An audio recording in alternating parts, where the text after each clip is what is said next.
Imagine standing in a crowded medieval marketplace. The air smells of roasted meat, unwashed bodies, and burning pitch. Suddenly, the crowd erupts into cheers and guffaws. You push forward to see a man, stuffed inside a wooden barrel, studded with nails, being rolled down a hill. In another corner, a woman is locked in a cage, suspended above the town square, while children throw rotten vegetables at her. Sounds like something out of a twisted fantasy novel, right? But no, this was real life in the Middle Ages, a time when justice was as much about public humiliation and pain as it was about punishment. These weren't just penalties, they were performances designed to make an example out of anyone who dared to cross the line. And today, we're diving deep into 16 of the most bizarre, shocking, and downright unbelievable punishments from medieval Europe. You won't just hear the history, you'll see how brutal and theatrical these sentences were. So, grab your seat, keep your hands inside the cart, and let's roll into a world where justice was savage. The Middle Ages, roughly from the 5th to the 15th century, were a time of kings and castles, plagues and crusades, and some of the strangest punishments ever dreamed up by human imagination. Justice back then wasn't just about stopping crime, it was about showing everyone what happened if you broke the rules. Public squares became theaters of shame and pain, where ordinary people could watch their neighbors, or even complete strangers, get humiliated, tortured, or worse. These punishments often mixed cruelty with a twisted sense of humor. The goal? To make sure the criminal never forgot their crime, and neither did the audience, whether it was a thief, a drunk, or someone accused of gossip. Medieval authorities had a creative way to deal with them. In this journey, we'll explore 16 bizarre punishments that range from the mildly embarrassing to the horrifically brutal. We'll start with the infamous Drunkard's cloak, a walking barrel that turned public shame into a mobile spectacle. Then we'll plunge into the murky waters of the cucking stool, where gossips and troublemakers got a soaking they wouldn't forget. And from there, things only get stranger. So, buckle up. By the end of this video, you'll be shocked at how far humans have gone in the name of justice. And maybe you'll be a little grateful you weren't born 700 years ago. Picture this. It's a foggy morning in a small medieval town. Merchants are setting up their stalls. Bakers are pulling fresh bread from stone ovens. And suddenly, the crowd parts to reveal a man shuffling slowly down the cobblestone street. At first glance, it's hard to tell what you're looking at. A barrel with legs. But then you realize, there's a man inside it. This was the drunkard's cloak, one of the Middle Ages' favorite ways to punish public drunkenness. It was simple, humiliating, and impossible to ignore. Authorities would take an empty barrel, cut a hole in the top for the head, and 2 on the sides for the arms, then force the offender to wear it like an oversized wooden tunic. The barrel was heavy, awkward, and loud. Every step echoed through the streets. The idea was not just to inconvenience the drunk, but to turn him into a walking spectacle. As he trudged along, people would jeer, laugh, or even throw scraps at him. Children found it hilarious. Adults saw it as a moral lesson, and the town got its entertainment for the day. The origins of the drunkard's cloak can be traced back to the 17th century, though similar walking shame punishments existed. Earlier, records from England, Germany, and even parts of Spain show its popularity. In Newcastle-upon-Tyne, England, there are accounts from 1655 describing soldiers being paraded in barrels for drunkenness while on duty. And make no mistake, this wasn't a quick walk around the block. Some offenders had to spend hours or even an entire day in the barrel, enduring blisters, back pain, and the weight of constant ridicule. Imagine trying to eat, drink, or worse, relieve yourself inside it. The drunkard's cloak worked, because it was a punishment you couldn't hide from. The moment you saw a barrel waddling down the street, you knew exactly what crime had been committed. And for many, the fear of becoming the barrel guy was enough to keep them sober, at least in public. Today, it might look like a comedy prop, but back then, it was a walking prison of shame. Imagine a wooden chair, but not a comfortable one. This chair is bolted to the end of a long wooden beam, sitting beside a pond or river. There's a small crowd gathering, whispering, pointing, and in the chair, a furious, red-faced woman, shouting insults at everyone in earshot. This was the cucking stool, one of medieval Europe's favorite tools for public humiliation. On the surface, it looks like a bizarre carnival ride, but its purpose was deadly, serious, to shame and silence troublemakers, the most common targets women accused of gossiping, scolding, or spreading rumors, crimes that, in the eyes of the time, disturbed the peace. But the cucking stool wasn't limited to women. Fraudsters, cheats, and dishonest traders could also find themselves strapped into this wooden seat of disgrace. Here's how it worked. The accused would be tied to the chair, sometimes with hands bound, and then lifted by the beam over water. The operator, often a local official, would dunk the victim repeatedly, soaking them from head to toe. The crowd would roar with laughter, tossing insults like stones, and if the offender kept shouting back, well, they'd get dunked again and again. The humiliation didn't just come from the dunking. Being paraded through the streets on the cucking stool before reaching the water was part of the punishment. Everyone along the way got a good look at the day's criminal. Some towns even rang a bell to announce the spectacle, drawing bigger crowds. This practice dates back as far as the 13th century and was recorded in England, Scotland, and colonial America. In some places, the cucking stool evolved into the ducking stool, a more refined and often more dangerous version where the chair was permanently fixed over water for maximum effect. The punishment was as much about entertainment as justice. For onlookers, it was a break from daily life, a living theater of shame. For the accused, it was cold, humiliating, and unforgettable. In today's world, the idea of tying someone to a chair and dunking them in public seems absurd, even cruel. But in the medieval mindset, the cucking stool was a way to wash away bad behavior, quite literally. And if you were unlucky enough to sit in it, you knew one thing for certain. The water wasn't the only thing that would leave you cold. Picture this: a bustling medieval market square, merchants calling out their prices, the smell of fresh bread, clanging of blacksmiths' hammers, and then a strange sound cuts through the noise. At first, it seems like someone's playing a flute badly, very badly. But as you push through the crowd, you realize the truth. The musician isn't playing at all. The flute is locked around his neck. This bizarre instrument was known as the shame flute, a punishment designed not to make music, but to make a mockery of the player. Used mainly in 17th century Germany and Austria, it targeted a specific group of offenders: bad musicians, street performers who played off-key, and sometimes even people who disturbed the peace. The flute itself was made of iron, shaped like a long recorder with finger holes and a mouthpiece, but all of it was solid metal. The offender's neck and hands would be clamped into the instrument, so they had to hold it in playing position at all times. It was heavy, uncomfortable, and impossible to ignore. Once locked in, the accused would be paraded through the streets. Onlookers would laugh, jeer, and sometimes toss rotten vegetables. Musicians, real ones, might follow behind, playing exaggeratedly well, just to rub salt in the wound. The punishment wasn't about physical pain, but psychological torment. It told the whole town, this person's music is so bad, it's a crime. The shame flute was also used against petty criminals, thieves, cheats, and drunkards, with the implication that they were out of tune with society. Sometimes, the instrument even had inscriptions mocking the wearer. Punishments could last hours or, in extreme cases, an entire day. By the end, the offender's arms ached from holding the position. Their neck burned from the iron, and their dignity was long gone. Today, the shame flute looks like something out of a dark comedy sketch, but back then, it was deadly serious. In a society where public reputation was everything, being labeled a terrible flutist could follow you for life. And unlike a bad song, this humiliation didn't just fade away. Now imagine a headpiece, not of gold or silk, but of cold, unforgiving iron, shaped like a helmet, with a metal frame that clamps tightly around the skull, and a long plate that juts inward into the mouth. This was the Brank's bridle, one of the most feared tools of humiliation in medieval Britain. Its main target: scolds women accused of gossiping, nagging, or speaking out of turn. The Brank was meant to silence them, literally. The inward plate, often spiked, pressed down on the tongue, making speech painful or impossible. The punishment began in public. The condemned woman would be locked into the Brank, sometimes with an inscription above her head, calling her a chatterer or nuisance. She would then be paraded through the streets, led on a chain like an animal.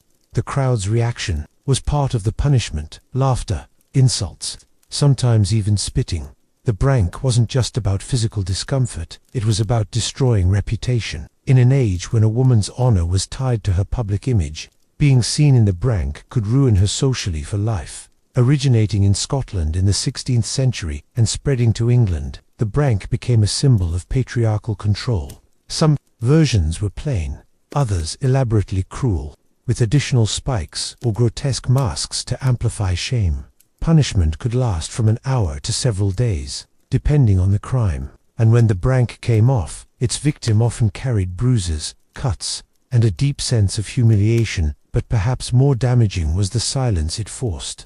Long after the iron was gone, close your eyes and picture this: a dimly lit medieval church, incense smoke curling in the air, priests chanting Latin verses. In the center, a large cauldron of water boils violently, steam rising like the breath of a dragon. Around it, a crowd gathers, not for a festival, but for judgment. This was trial by ordeal, a brutal method of deciding guilt or innocence in the Middle Ages, when evidence was scarce and superstition reigned supreme. The belief was simple: God would protect the innocent and let the guilty suffer. The execution of these trials was anything but merciful. Ordeal by boiling water in one version. The accused would plunge their bare hand into a pot of boiling water to retrieve a stone or ring from the bottom. The priest would then wrap the hand in cloth, and 3 days later, unwrap it to inspect the wounds. If the skin had miraculously healed, it was proof of innocence. If not, the verdict was guilty. Of course, boiling water doesn't heal wounds quickly, so you can guess how often this divine justice worked in the accused's favor. Ordeal by hot iron. An other variant was equally cruel. The accused had to carry a red-hot iron bar for several paces. Again, the burns would be examined after a few days. In theory, God would protect the innocent from injury. In reality, even the most pious hands blistered and burned. But in a society where the church's word was law, this was seen as unquestionable truth. Ordeal by cold water. And then there was the cold water ordeal, a strange reversal of logic. The accused, usually bound with ropes, would be lowered into a deep pool or river. If they sank, it meant the water had accepted them as innocent. They'd be hauled out quickly before drowning. If they floated, it was a sign of guilt, because the pure water was said to reject the sinner's body. You can imagine the terror: sink and risk death, float and face execution. These trials were not just about finding truth, they were public theater. The whole village might gather to witness, whispering prayers or curses depending on whose side they were on. The priest's blessing over the instruments was seen as the final seal of divine involvement. For the authorities, this system had a grim convenience. It placed the verdict in God's hands, absolving them of responsibility. If someone died in the process, it wasn't the judge's cruelty, it was God's will. By the 13th century, skepticism began to grow, especially after the Church officially banned priests from participating in ordeals in 1215. Still, the memory of these trials lingered for centuries, and some communities continued them in secret. To us today, trials by ordeal seem like madness, a tragic mix of faith, fear, and flawed logic. But in the medieval mind, it was the ultimate test. If God is on your side, no fire can burn you, no water can drown you, and if you failed, well, you must have deserved it. Imagine a busy medieval market square. Merchants are shouting prices. The smell of bread and roasted meat fills the air, and then you see it. A wooden frame with 2 large holes, one for the head, 2 for the hands. Locked inside, red-faced under the gaze of dozens of villagers, is today's unlucky criminal. This was the pillory, a punishment designed not to spill blood, but to crush the spirit. Once the accused head and hands were locked into the wooden device, there was no escape until the authorities decided they had learned their lesson. Sometimes it was hours, sometimes days. It wasn't the confinement that made it brutal, it was the audience. People would jeer, mock, spit, and sometimes throw rotten vegetables, dead animals, or even human waste. Children could laugh in your face. Old rivals might use the chance to humiliate you further. The pillory punished both physically and psychologically. Standing still for hours meant cramps and intense pain in the neck and back, and the public shame could follow you for years. Your crime was not just recorded, it was performed. For petty thieves, fraudsters, liars, and cheats, this was a common sentence. But sometimes, even political opponents or outspoken critics found themselves in the pillory. It became a political weapon as much as a judicial one. In some towns, authorities placed the pillory in the most central, crowded location, the market square, on a busy day, ensuring maximum humiliation. In others, it was near the church, so even those coming for worship could witness your disgrace. The crowd's behavior could range from mildly mocking to violently aggressive. There are recorded cases where people pelted pillory prisoners with stones, causing serious injury or death, all while the guards stood by, pretending it was part of the punishment. Medieval society believed shame was a powerful deterrent. If your neighbor saw you being mocked and pelted in public, maybe they'd think twice before stealing that loaf of bread or spreading gossip about the mayor. However, the pillory sometimes backfired. If the crowd liked the person inside, they could turn the event into a protest, cheering the prisoner, giving them food and drink, and even pelting the guards with insults instead. This turned the spectacle into an awkward embarrassment for the authorities. By the 19th century, the pillory fell out of favor in much of Europe. Some nations replaced it with prison terms, others with fines. Today, you might still find pillories as tourist attractions, their wooden frames standing quietly in historic squares. A grim reminder of a time when justice meant turning punishment into a public show. For the medieval crowd, it was free entertainment. For the person inside, it was a long, painful, humiliating lesson in just how cruel society's judgment could be. In the Middle Ages, punishment didn't always require elaborate devices or long drawn-out trials. Sometimes, the simplest tools, a whip, a rope, a strong arm, were enough to deliver the message. Whippings were among the most common forms of corporal punishment, and they came in many variations. One of the most infamous was the whipping carousel. In this method, the offender was tied to a rotating platform or pole. As they spun slowly, the executioner, or sometimes multiple assistants, would lash them with whips or rods. The rotation ensured that every part of the body received its share of pain, leaving no spot unmarked. Another version was whipping at the cart's tail. The prisoner would be tied to the back of a moving cart, shirts stripped away, and whipped as the cart rolled through the town. This wasn't just about inflicting pain, it was about broadcasting the punishment. The moving cart meant more people could witness the humiliation. The crowd could jeer, throw insults, or even join in with extra lashes if the guards allowed it. The number of lashes varied according to the crime and the mood of the judge. Petty theft might mean a dozen lashes. More serious offenses could mean 50, 100, or even more. For some, this was survivable but scarring.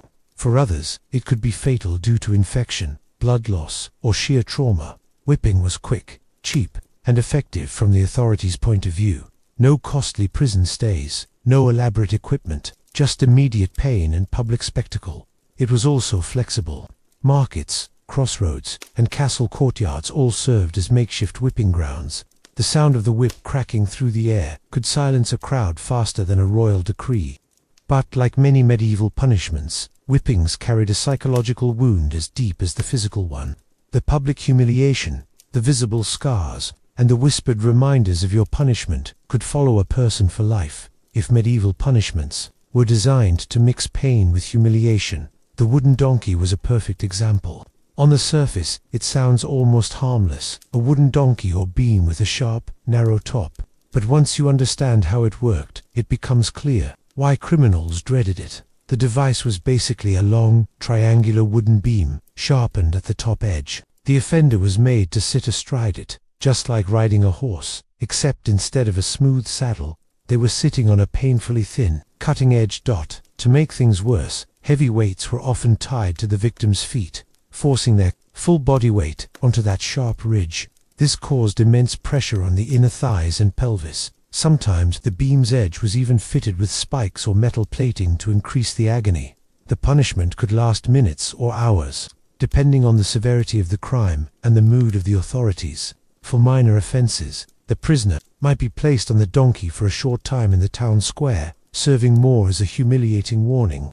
For more serious cases, they might be left until they collapsed from exhaustion and pain. Soldiers, thieves, and even prostitutes were known to face the wooden donkey. In some accounts, soldiers caught misbehaving, drunkenness, desertion, or insulting superiors were made to ride the beam in full view of their comrades as a brutal lesson in discipline. The donkey was also portable enough to be set up in military camps, town centers, or near market squares.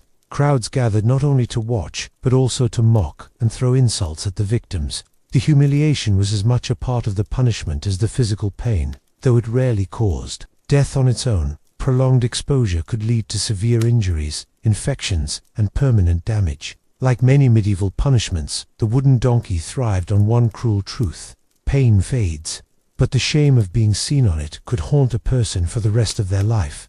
In the grim world of medieval justice, there were punishments meant to hurt, some meant to humiliate, and a few meant to terrify on a deeper, primal level. The penna-cowl, or the sack with animals, falls squarely into that last category, a method so cruel and so bizarre that it sounds like something from a nightmare. But for centuries, it was very real. The idea was simple and horrifying. The condemned person would be sewn inside a large sack, along with a variety of live animals. These creatures were not chosen at random. They were often selected for their claws, teeth, and unpredictable temper. Snakes, monkeys, cats, and even dogs have been recorded in historical accounts. Imagine being trapped in darkness, unable to move, with frightened, panicked animals thrashing and biting all around you. The origins of this punishment trace back to ancient Rome's Ponacole, where parricides, those guilty of killing a parent, were sewn into a sack with animals, and then thrown into water to drown. Medieval Europe adapted and twisted the concept, sometimes using it as an alternative execution for severe crimes like treason, witchcraft, or especially despised murders. The process was theatrical in its cruelty. The condemned would be brought into a public square or near a riverbank. The sack, often made from heavy canvas or leather, would be laid open, and the animals, already agitated, would be forced inside. The prisoner, bound hand and foot, would then be stuffed into the same sack, unable to defend themselves from the biting, scratching chaos within. In some regions, the sack was immediately sewn shut and tossed into a river or lake, ensuring a combination of drowning and animal attacks in the victim's final moments. In other cases, the sack was left on land for a time, the prisoner's muffled screams and the frantic movements inside becoming a spectacle for onlookers. For the medieval mind, this wasn't just justice, it was symbolic retribution. The animals represented the wild, unnatural crime committed by the prisoner, and being confined with them was seen as a fittingly unnatural fate. Accounts differ on how often this punishment was actually used, but the psychological terror it inspired was enormous. Even the threat of the penna-cowl could be enough to force confessions. No one wanted to die in such a confined, nightmarish struggle, torn between suffocation, drowning, and the unpredictable fury of frightened animals. Some historical sources describe particularly cruel variations. In one version, the sack would be hung from a tree for hours before being submerged, prolonging the agony. In another, hot coals were placed near the sack to make the animals more frantic. There are even tales of poisonous snakes being added to ensure a faster, though still horrific death. By the late Middle Ages, the penna-cowl had largely faded from regular use in Europe, replaced by more efficient executions like hanging or beheading. But in folklore and historical memory, it remained a symbol of ultimate justice for crimes that society could neither forgive nor forget. Today, historians debate how widespread the practice really was. Some suspect that its presence in medieval records was exaggerated for dramatic effect, a kind of psychological deterrent. After all, the mere description of the punishment is enough to chill the blood. For those living in medieval towns, though the message was clear, the law could reach into the darkest corners of the human imagination to make a point, and few points were made more vividly than sewing a person into a sack full of angry, clawed, and venomous creatures, then letting nature and human cruelty take its course. The breaking wheel, sometimes called the Catherine wheel, was one of medieval Europe's most feared instruments of death. It was not just an execution device. It was a brutal public performance, a warning to anyone who might think of defying the law. Picture a huge wooden wheel, the kind you might find on a wagon, but reinforced with iron. The condemned would be brought before a crowd, often in the town square, where the wheel stood ready. The air would be thick with anticipation, not just because someone was about to die, but because the method promised a gruesome spectacle. The victim was stripped down, tied to the wheel, and spread-eagled, so that each limb lay across one of the wooden spokes. Then came the executioner, armed with a heavy iron bar or hammer. One by one, he would smash the bones in the arms and legs, working methodically from the feet upward. The blows were not always meant to kill instantly. The idea was to shatter the body while keeping the victim alive for as long as possible. In some regions, executioners followed strict break orders, striking certain bones first to prolong suffering. After the breaking was complete, the shattered body might be woven through the spokes of the wheel in a grotesque display. The wheel would then be hoisted up on a pole for all to see, sometimes left for days as a rotting reminder of the law's power. There were variations in how the breaking wheel was used. In harsher cases, the blows were delivered to vital areas, the chest or head, for a quicker death, followed by the display. In more sadistic executions, the condemned might be kept alive for hours, even overnight, their mangled bodies slowly giving way to shock and blood loss. This punishment was reserved for crimes deemed especially heinous, murder combined with robbery, treason, or mass killings. The breaking wheel was meant to be more than execution. It was erasure, turning a human being into a twisted, broken warning. Sometimes, a mercy blow, the coup de grace, was given early to end the suffering, usually a final strike to the chest or head. But this was entirely at the discretion of the executioner, and mercy was not always part of the show. The wheel's association with Saint Catherine of Alexandria, who, according to legend, was sentenced to die on one but miraculously broke it, gave it the alternate name Catherine Wheel. Over time, the wheel became both a symbol of martyrdom and a reminder of state cruelty. By the 18th century, the breaking wheel was falling out of use, replaced by faster, more humane methods. But in its time, it was unmatched in its combination of slow death, public humiliation, and visual horror. Even today, just hearing the name evokes a chilling image: the creak of the wood, the gasps of the crowd, and the dull, sickening thud of iron meeting bone. In medieval Europe, not all punishments ended in a single day. Some were designed to cling to you, marking you as a criminal long after the sentence was carried out. Among these were the iron collar and branding, two punishments that turned a single act of justice into a lifetime of shame. The iron collar, a cage around your neck. Imagine a thick, heavy ring of iron, large enough to fit around your neck but impossible to remove without blacksmith tools. Once locked in place, it became more than just a shackle. It was a permanent billboard, announcing your crime to everyone you met. The iron collar was often forged to size on the spot. Sometimes it was plain, other times it bore engraved words or symbols: thief, murderer, blasphemer. In France, Spain, and parts of Germany, collars might also have spikes or protruding hooks, making sleep and comfort impossible. Wearing the collar didn't necessarily mean you were chained to a wall, though that did happen for certain punishments. Many offenders were simply turned loose, free to walk the streets, but forever marked. Wherever you went, the iron would clink and scrape, catching the eye of passers-by. People might cross the street to avoid you. Merchants might refuse service. Potential employers would take one look and turn you away. For some, the collar was temporary, a month, 6 months, a year. But in the harshest cases, it was for life. That meant the punishment didn't just end, it became part of who you were. The collar turned the criminal into a walking warning sign, an eternal prisoner of their own reputation. The authorities loved this punishment because it required no jail upkeep. It was cheap, effective, and self-enforcing. Society itself became the jailer. In villages and small towns, where everyone knew each other, you couldn't hide from the gossip or the stares. The iron collar made sure of that. Branding pain, that leaves a permanent scar. If the iron collar was about visibility, branding was about permanence. Branding used red-hot irons, pressed against the skin to burn deep marks, letters, symbols, or even full words into the flesh. Executioners heated iron rods in open flames until they glowed orange. The condemned would be restrained, held down or tied, while the iron was pressed against their skin. The sizzle and smell of burning flesh would fill the air, often drawing gasps or cheers from the crowd.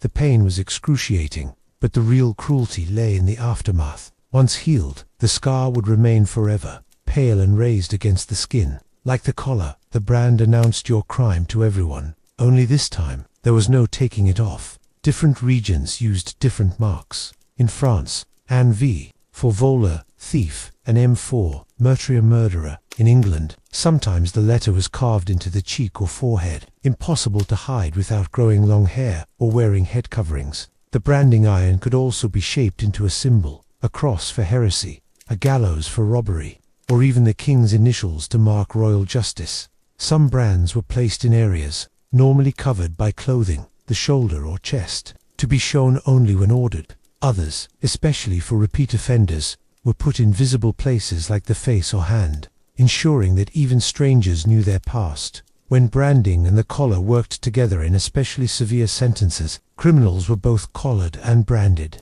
This doubled the humiliation, the collar for daily life, the brand for eternity. You could theoretically remove the collar one day, but the brand would still shout your past every time you rolled up a sleeve, or brushed hair from your face. Some cases even involved public parading.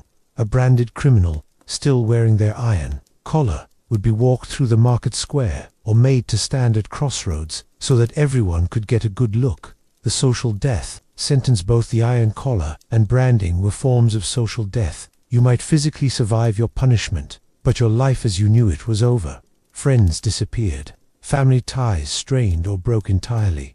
Marriage prospects almost zero. Work opportunities nearly impossible unless the employer was desperate, or equally ostracized. Criminals sometimes fled to cities, hoping to disappear into the crowd, but collars and brands made that hard. In some places, authorities kept lists of branded individuals, making it illegal for them to travel without permission. Others ended up in criminal gangs because lawful work was no longer an option. Resistance and removal, of course. Human ingenuity doesn't sleep. Some people managed to saw through their collars or pry them open in secret, but getting caught meant harsher punishments or even death. As for brands, there were attempts to disguise them: makeup, hair, scarves, even deliberate scarring to blur the letters, but complete removal was rare. By the 18th century, changing attitudes toward punishment and the rise of prisons began to phase out branding and collars. They were seen as too barbaric, too public, but in their time, they were as effective as any jail cell at keeping criminals in check, because they worked on the most basic human fear, being permanently cast out of the community. The legacy: the iron collar survives only as a museum relic, a rusted ring sitting behind glass. Branding still exists in some parts of the world, but it's rare and widely condemned. Yet the concept marking someone for life hasn't entirely vanished. Criminal records, online mugshots, and digital blacklists are modern echoes of the same idea. In the Middle Ages, though, the message was simpler and harsher. You can't escape your crime. We will make sure of it. In the brutal legal codes of the Middle Ages, theft wasn't just a crime, it was an attack on the order of society itself. In an age when most people owned very little, stealing a loaf of bread could mean taking away someone's survival for the day. And so, the punishment had to be just as severe, not only to repay the debt, but to send a clear message: steal, and you will lose the very tools you used to commit the crime. That tool, your hands. Origins and legal backing: amputation as a penalty for theft had roots in both secular and religious law.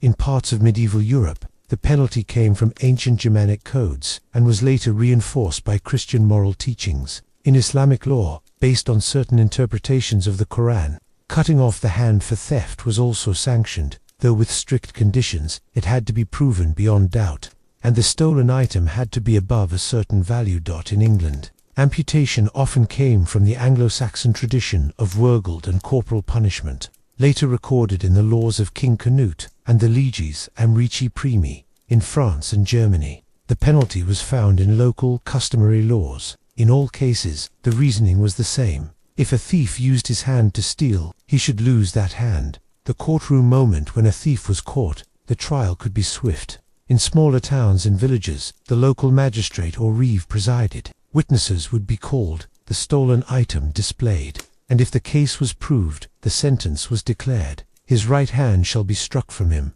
Sometimes, repeat offenders lost both hands. In other cases, the first theft might cost only fingers, the second a whole hand, and the third, well, that might lead to execution. At the public stage, this wasn't a punishment done in private. The amputation was a public spectacle, meant to teach the whole community a lesson. Town criers might announce it a day in advance so people could gather. In larger cities, it could be performed in the marketplace or on a raised wooden platform so everyone could see. The condemned thief would be brought forward, hands bound, often wearing nothing above the waist, so that the executioner had a clear view. A priest might walk beside him, urging him to confess and repent before the act. The executioner's tools: the method of amputation varied. In some places, a heavy sword or axe was used, designed to sever the hand in one clean blow. Elsewhere, a large chisel and mallet were employed, the thief's wrist placed on a block of wood, the chisel set just above the joint, and the mallet brought down with brutal force. If the punishment was for fingers, a smaller blade or knife might be used. Though smaller did not mean less painful. To prevent the thief from jerking away, assistants might hold him down. In some towns, the condemned was strapped to a post, or even locked in stocks so he could not move. The moment of the cut, the crowd would hush or jeer as the executioner raised his blade. In some accounts, a drum beat marked the moment, the final strike falling in time with the last roll. The cut was often followed immediately by the cauterization of the stump, pressing it to a hot iron plate to stop bleeding and, in theory, prevent infection.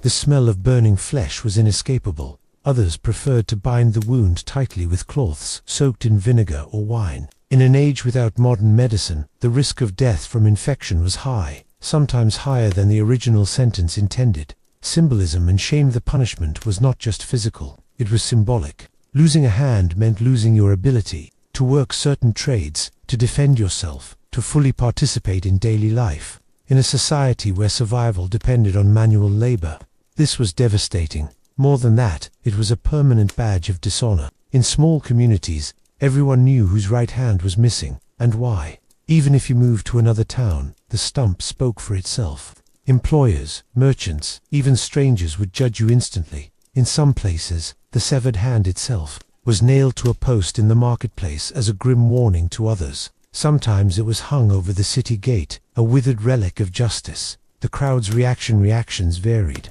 Some people cheered, believing justice had been served. Others turned away, unable to stomach the sight. There were even cases of the crowd pleading for mercy, especially if the theft was small or the thief was young. But once the sentence was declared, it was rarely reversed. For the authorities, the most important thing was that everyone watching went home remembering the price of theft. Survival. After amputation, those who lived through the ordeal faced a harsh life. Many became beggars, holding out their stumps as proof of their suffering in hopes of earning sympathy. Others turned to organized crime, finding roles where physical strength was less important. A few adapted surprisingly well, learning to use their remaining hand for all tasks. But no matter how skilled they became, they were marked forever. One of the most chilling accounts comes from London in 1575, when a man named Richard Lacey was caught stealing cloth from a merchant's stall. Witnesses swore they saw him slip the fabric under his cloak, and the court wasted no time. He was sentenced to lose his right hand at the city's Cheapside market. The executioner, perhaps a bit too eager to entertain the crowd, missed his mark on the first blow, hacking into bone and tendon before finishing the cut. The crowd roared, half in horror, half in morbid fascination. The severed hand was nailed to the door of the very shop Lacey had robbed. In France, records from Rouen in the 14th century describe a thief whose right hand was amputated and hung above the town gate for a year, after which it was ceremonially burned during the annual market fair. A macabre closure to his crime. Religious influence and exceptions. The practice had religious undertones in many regions. In Islamic law, amputation for theft, known as wad al-sarika, was conditional. The theft had to meet strict criteria. The stolen item had to be worth above a fixed minimum value. It had to be taken from secure storage. There could be no doubt about the thief's guilt. These restrictions meant that in well-governed Islamic states amputation was rare compared to Europe, where even petty theft could sometimes cost you your hand. In fact, historical records from Ottoman courts show more thieves being flogged or fined than amputated, a sign that the theoretical punishment was not always applied in practice. Cultural variations. Scandinavia, in Viking-era law codes, theft could lead to outlawry banishment, but in certain severe cases, especially theft from a chieftain, a hand or foot could be removed. Russia, under the Russkaya Pravda, early Russian law, severe thefts could lead to mutilations, though cutting off noses and ears was more common than hands. India, in some princely states, amputation for theft persisted into the 18th century, with thieves sometimes losing fingers first as a warning, before a whole hand was taken. The psychological punishment. The amputation wasn't just about making the thief physically incapable of stealing, it was about branding the soul. A handless man was a living warning sign. You couldn't hide your crime. Every handshake, every attempt to work, was a reminder. In smaller communities, the stigma could be worse than the injury itself. People whispered, children stared, potential employers turned you away. If you were lucky, a relative might take you in, but even then, trust was gone.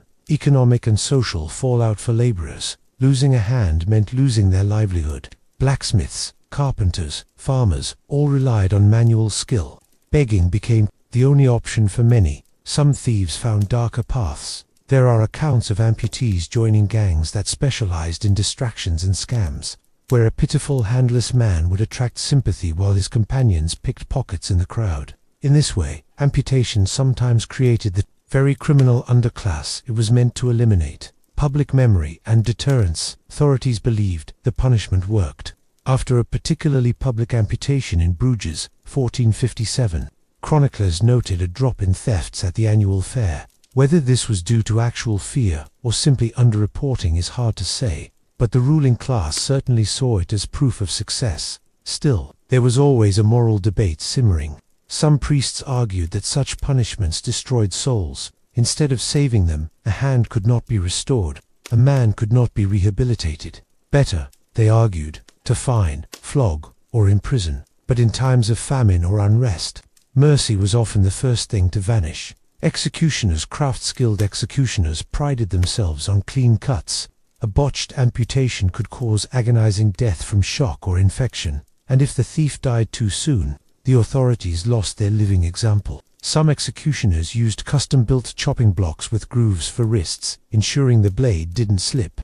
Others developed a precise angle of cut to reduce splintering of bone. These small details mattered, especially in front of a crowd. Survivors who defied the stigma history records a few remarkable cases of thieves who survived the punishment and rebuilt their lives. In Cologne, a man named Hans Geiger lost his right hand for stealing from a noble household. Years later, he became a left-handed scribe, producing beautifully illuminated manuscripts.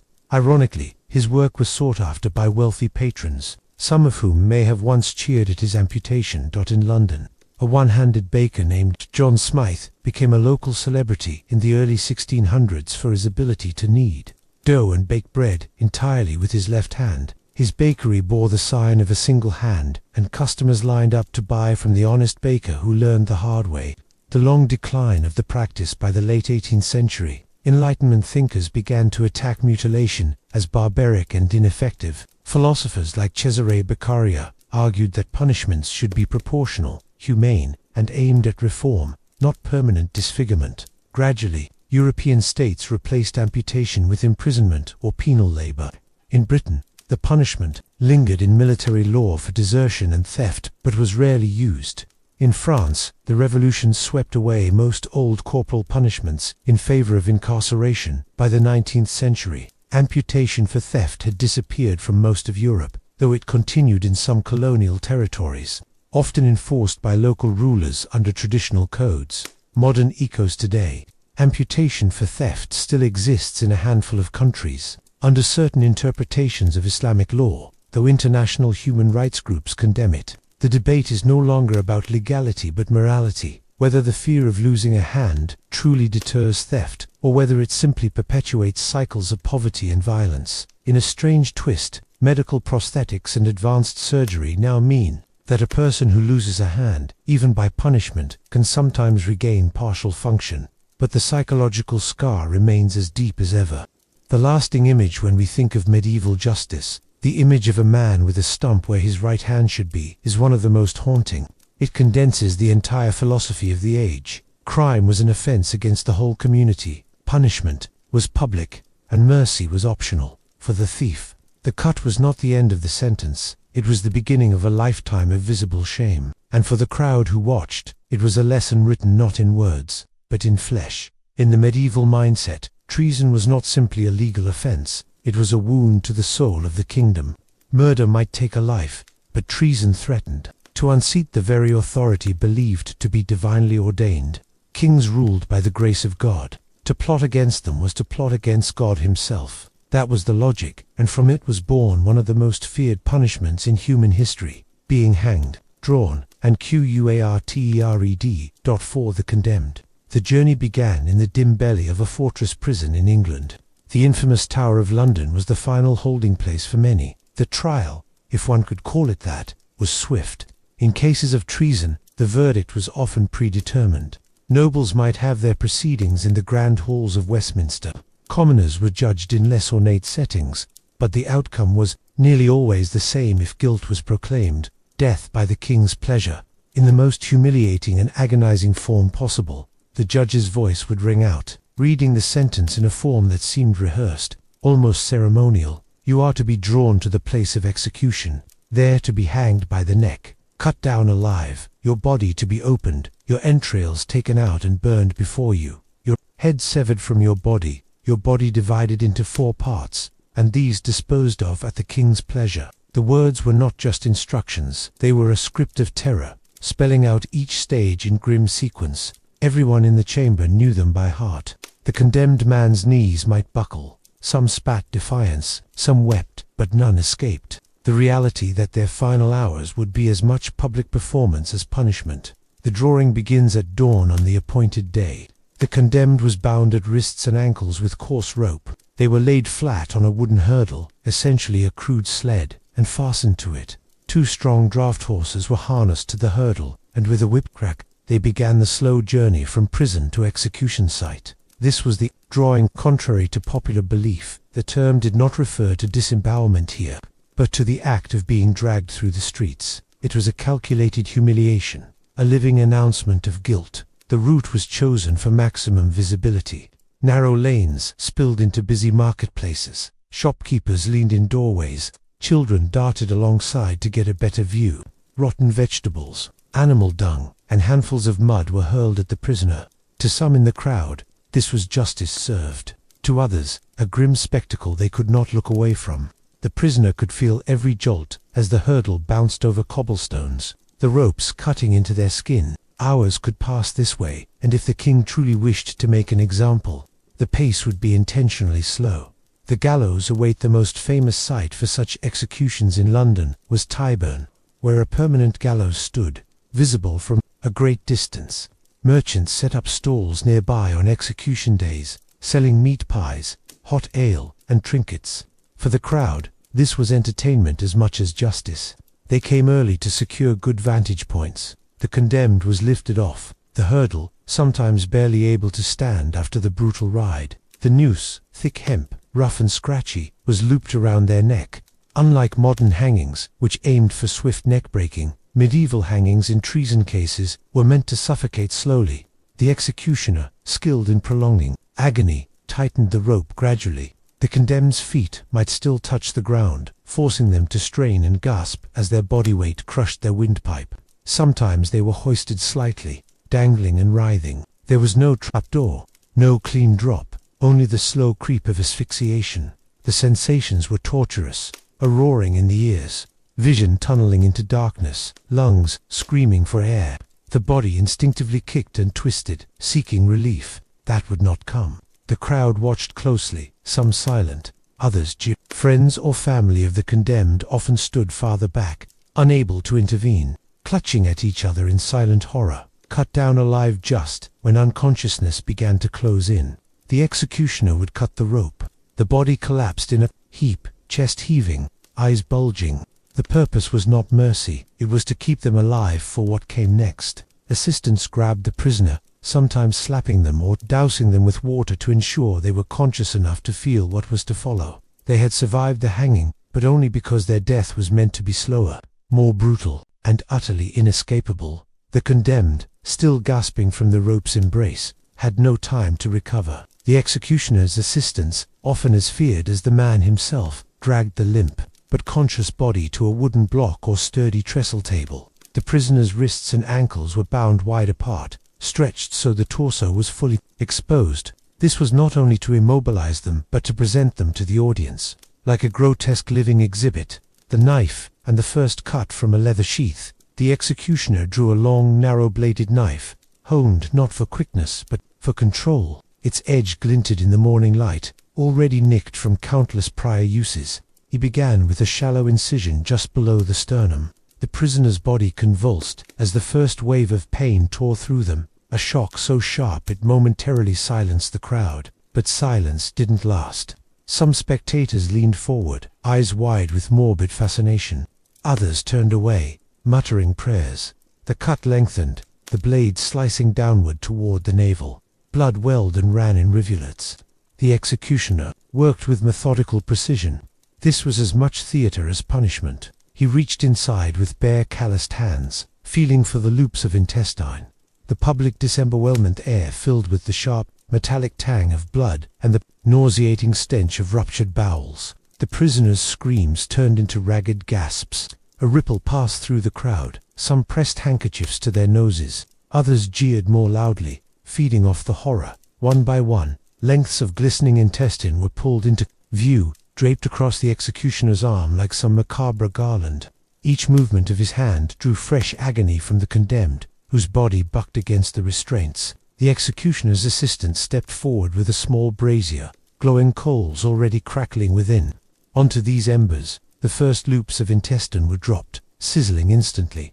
The smell of burning flesh mingled with the acrid smoke, curling into the clear sky. This act had deep symbolic weight. Burning the entrails before the prisoner's eyes was meant to destroy the part of them thought to hold courage and resolve. Medieval audiences understood it as the literal annihilation of the traitor's inner strength, the heart and the head. When the condemned's voice was reduced to choked sobs, the executioner made the final plunge into the chest cavity. This was dangerous work. The heart was to be removed while it still beat.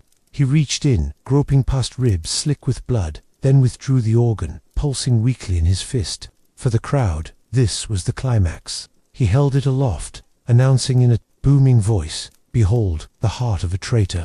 Some roared approval. Others crossed themselves, as though warding off evil. The heart was then tossed into the brazier, joining the blackened remains of the entrails, with the prisoner now beyond pain, shock and blood loss, rendering them barely conscious. The next stage began. The head was the ultimate symbol. A heavy axe, its blade worn from repeated beheadings, was brought forward. The executioner positioned the limp neck over the block. In one or two great swings, the head was severed. It was lifted high for all to see, blood streaming down the executioner's arm. Quartering the body, what remained was no longer the man, it was a message. The body was laid flat once more, and the executioner began the grim process of quartering, cutting it into 4 distinct parts. This required brute strength. Bone and sinew resisted even the sharpest steel. Assistants held the limbs taut while the axe bit through joints and cartilage with wet cracks. Each quarter was carefully wrapped in coarse cloth, to be sent to different corners of the realm. The symbolism was clear. The reach of the kings. Justice extended to every shire and market town. There was no corner of the land where treason could hide. The Desplather head, meanwhile, was prepared for its final journey. Executioners often dipped severed heads in tar to slow decay and discourage scavenging birds. Once treated, it was mounted on a tall spike. In London, the most infamous display point was London Bridge, where a forest of such grim trophies greeted travellers entering the city. Heads of traitors could remain there for years, the features slowly blackening and shrinking under the elements, a warning to all who passed beneath. The 4 quarters were dispatched by mounted couriers to be nailed or hung in public spaces, above city gates, at busy crossroads, on the walls of key castles. In each location, the message was the same: this is the price of disloyalty. The crowd disperses by now. The festive air of the morning had thinned. The pies and ale were gone, the vendors packing away their stalls. Some spectators wore smug expressions, satisfied that justice had been done. Others left more quietly, haunted by what they had seen. Children clung to parents, eyes wide, processing a reality both terrifying and mesmerizing. For the authorities, this was a success. Treason had not only been punished, it had been displayed in a way no one would forget. The entire sequence, from the dragging to the final mounted head, was a form of political theater, to strip the condemned of humanity, to brand their name in infamy, and to cement the king's power as absolute and sacred. Why such cruelty? In the medieval mind, the act was not gratuitous, it was proportional. Treason threatened the life of the realm, and so the traitor's life was unmade in every possible way. Physically, symbolically, spiritually. Hanging alone was too mild. Death had to be worse than death. It was not enough to kill the condemned, had to be erased, dissected, and displayed as a deterrent that outlived them. Even nobles, if guilty, were not spared entirely. While some were granted the mercy of beheading before disembowelment, their remains were still quartered and displayed. The law was merciless, and the spectacle was intentional. The long shadow those who lived in towns where quarters were displayed often spoke of them in hushed tones. The wind would rattle the chains from which the limbs hung. Birds would gather. The smell would drift across marketplaces on hot days. It was a living reminder that the king's justice was always watching. Generations of children grew up walking past these grim relics. The sight burned into memory. Over time, the punishment evolved. By the late 18th century in England, public sensibilities began to shift. Some parts of the process were performed in private, but for centuries before that, the full ritual remained a central pillar of state power, a pageant of terror, designed to keep the machinery of monarchy intact. When most people think of the Roman Empire, they imagine marble temples, mighty armies, and emperors in golden laurel crowns. But beneath all that grandeur was a culture obsessed with one thing: spectacle, the art of giving the crowd something unforgettable to watch. And nothing captured that obsession better than the gladiator games. These brutal contests didn't begin as entertainment. In fact, the earliest gladiatorial fights were more ritual than sport, born from a strange mixture of religion, war, and death. Around the 3rd century BCE, in the region of Campania in southern Italy, funerals for wealthy nobles sometimes included munera, ceremonial combats meant to honor the dead. The belief was that spilling blood could appease the spirits of the afterlife and ensure the soul's safe passage. At first, these were small affairs. A handful of slaves or prisoners of war would be forced to fight in a dusty courtyard, surrounded by the mourners. The purpose wasn't public entertainment, it was sacrifice. But the Romans, ever pragmatic, noticed something. People enjoyed watching what began as a somber ritual started to become a performance. By the late Republic, politicians saw the potential. Public games meant publicity, and publicity meant power. Ambitious men like Julius Caesar and Pompey sponsored contests to win the favor of the mob. The funerary origins faded into the background, replaced by a new idea. If you could control the crowd's excitement, you could control the city. At the heart of this system were the gladiators themselves. Men trained not just to fight, but to perform violence. Most were slaves, criminals, or prisoners of war. Some were volunteers, lured by prize money, fame, or simply the promise of a better life than the gutter. They trained in ludi gladiator schools, where every move, stance, and strike was drilled into muscle memory. Fights were rarely chaotic brawls. They were carefully structured duels, matched for maximum drama. Weapons and armor varied by class. A retiarius fought with a net and trident, dancing lightly around his foe. Wore a smooth, rounded helmet to avoid being snagged by that net, closing in with a short sword. There were heavily armored murmelots, agile thresses with curved blades, and exotic matchups designed to pit speed against strength, skill against brute force. But Rome's appetite for spectacle didn't stop at duels. As the empire grew, so did the ambition of its games. Amphitheaters like the Colosseum were built to house tens of thousands, and the shows expanded into multi-day festivals. Gladiator fights might be just one part of a program that included animal hunts, venetions, public executions, and mock naval battles. Now Naumachia, where the arena was flooded to stage ship-to-ship combat. The crowds were central to all of this. Romans didn't just watch, they participated. They cheered, booed, and even decided the fates of wounded gladiators with a thumbs-up or thumbs-down gesture, though historians still debate exactly what that meant. Emperors courted this approval, knowing that a satisfied crowd was a quiet crowd. The poet Juvenal famously called it panem et circenses, bread and circuses, meaning the people could be kept docile with free food and entertainment. Yet, for all their brutality, the games were more than mindless slaughter. They were woven into Rome's identity, a reflection of its values, contradictions, and love of drama. Honor, skill, and courage were celebrated even in the bloodiest moments. Gladiators could become celebrities, their images sold on pottery and graffiti, their names chanted by tens of thousands. Some won their freedom, marked by the gift of a wooden sword called the rudis, a symbol that their days in the arena were over. Still, beneath the glamour lay harsh truths. Most gladiators died young, cut down not just by rivals but by the relentless grind of a system that fed on human lives. The games consumed thousands each year, sustained by a steady supply of the conquered and the condemned. To the Romans, this wasn't cruelty, it was part of the natural order, a display of dominance that mirrored their empire's military conquests. Over time, the scale and frequency of spectacles grew so large that they became political weapons. Emperors like Commodus even stepped into the arena themselves, fighting in staged bouts to display their prowess. Though these contests were heavily rigged in their favor, the emperor's presence blurred the line between ruler and entertainer, showing just how far Rome's obsession with spectacle had come from those humble, grim funeral games centuries before. By the dawn of the imperial era, gladiator contests had transformed into Rome's greatest public stage.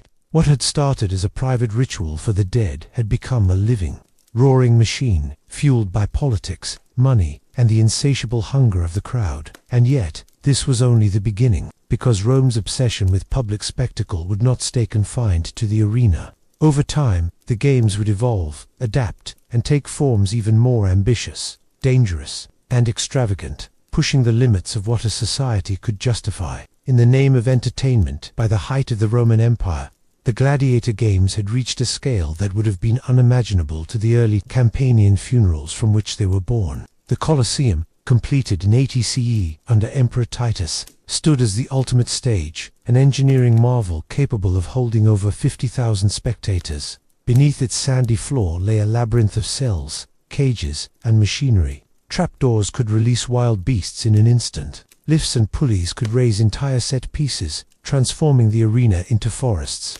temples, or lakes. The games became a carefully choreographed sequence, designed to keep the crowd engaged from dawn to dusk. Mornings often began with exotic animal hunts for nations, where trained hunters or unlucky criminals faced lions, leopards, elephants, or even crocodiles imported from across the empire. Midday brought the meridiani executions of condemned prisoners, often staged as mythological reenactments.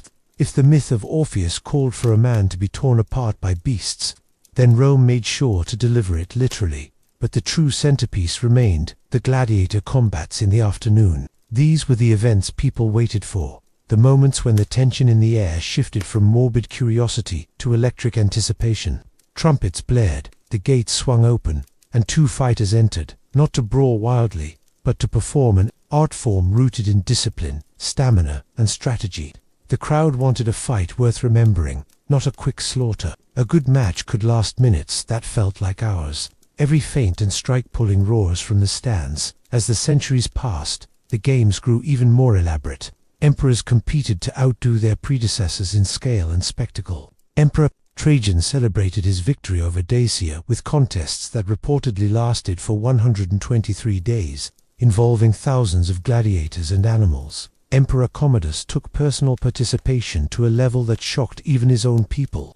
Dressed as Hercules, he fought hundreds of staged battles, slaying animals from a safe distance and killing opponents who dared not touch him. To the common citizen, this was either thrilling proof of imperial might or an unsettling sign of excess, depending on one's loyalty. And yet, the games were never just entertainment. They served a political purpose, to remind Rome's people of the power, reach, and control of their rulers. The arenas displayed the wealth of the empire in the form of exotic beasts, elaborate sets, and the sheer logistics of feeding and housing thousands of fighters. They also projected an unspoken message that life was cheap, and Rome's might determined who lived and died.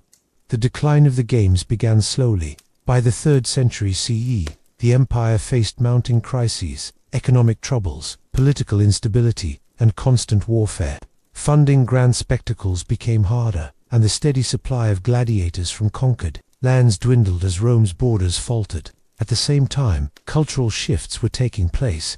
The spread of Christianity began to challenge the moral foundation of the games. Early Christian leaders condemned the bloodshed, urging followers to reject the arenas as places of sin. There are accounts of Christians refusing to attend games entirely, and even stories, perhaps exaggerated, of believers interrupting contests to protest. One famous example is Saint Telemachus, a monk said to have entered an arena to stop a fight, only to be killed by the crowd. His death, according to some sources, inspired Emperor Honorius to ban gladiatorial contests altogether in 404 CE. While the exact details are debated, it's clear that by the early 5th century, the traditional gladiator games were vanishing from Roman life. But Rome's appetite for spectacle didn't disappear. It simply evolved. Chariot racing at the Circus Maximus continued long after the last gladiator laid down his sword, offering a less bloody, though still dangerous form of public entertainment. The culture of public performance,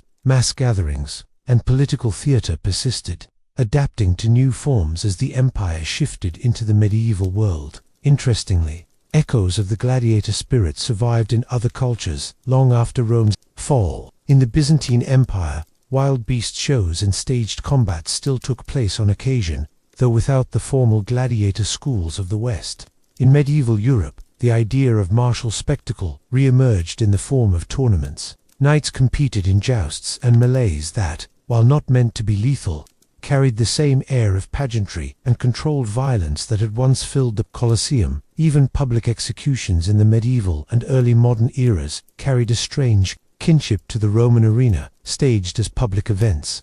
Drawing crowds eager to see justice served in the most theatrical way possible. Humanity's fascination with watching life and death struggles never truly vanished. It simply changed costumes. The legacy of the gladiator games is complex. On one hand, they showcased incredible skill, discipline, and even moments of compassion, as when a victorious fighter spared a fallen opponent at the crowd's urging. On the other, they were fueled by cruelty, exploitation, and a system that turned human lives into disposable entertainment. The fact that gladiators could be both admired heroes and expendable tools says much about the contradictions of Roman society. Today, the imagery of gladiators lives on in popular culture, in films, books, and sports metaphors. The modern stadium, with its roaring crowds and larger-than-life athletes, owes more than a little to the amphitheaters of ancient Rome. While we no longer demand literal blood, the thrill of competition, the drama of a close match, and the emotional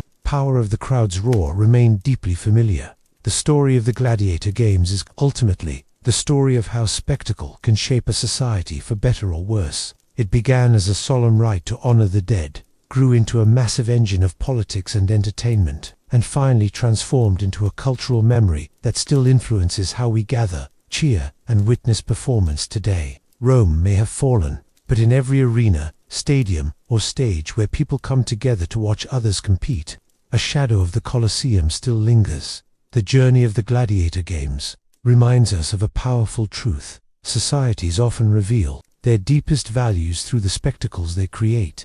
What began as a ritual of respect for the dead evolved into a grand display of power, politics, and human endurance. The Colosseum's roar wasn't just about entertainment, it was a declaration of Rome's strength, unity, and sometimes its cruelty. From humble funeral rites in Campania to the jaw-dropping spectacles of emperors, gladiators became symbols of bravery, skill, and survival against overwhelming odds. Yet behind every clash of swords lay the harsh reality. These were lives bought, sold, and risked for the crowd's pleasure.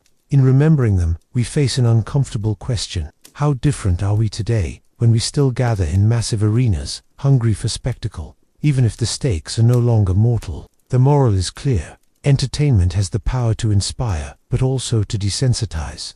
It can unite people under a shared experience, or distract them from deeper truths. The story of the gladiators is a warning that when the thirst for spectacle overshadows empathy, we risk losing sight of our humanity. If you enjoyed exploring the brutal yet fascinating world of Rome's arenas, make sure you like, subscribe, and share this video. Your support helps keep history alive and told as it truly was. And don't miss our next episode, where we dive into the chilling world of the most bizarre medieval torture devices you've never heard of. A journey through the dark ingenuity of the Middle Ages, where pain became both punishment and performance. Trust me, you won't want to miss the twisted inventions humanity once called justice.